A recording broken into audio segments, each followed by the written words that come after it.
answer, because you told me on the 1st of October that you would respond to the evaluation of Cascade by Christmas or earlier. Now it seems that it's been pushed over to the summer. Now, you'll be aware the Senate's Children and Young People Committee report, published in May 2023, and it's recommended the implementation of a family drug and alcohol court. Julie Morgan, who was then Deputy Minister, said that she was absolutely convinced of the value of the problem-solving family court model. That was Welsh Government back in May 2023. The Cascade evaluation was published in January 2024, a year ago.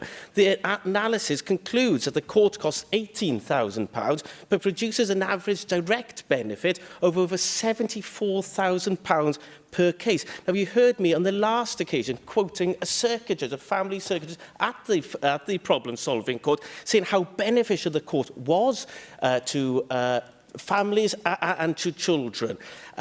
Keeping children out of care is so important, and we're not doing enough at the moment here in Wales.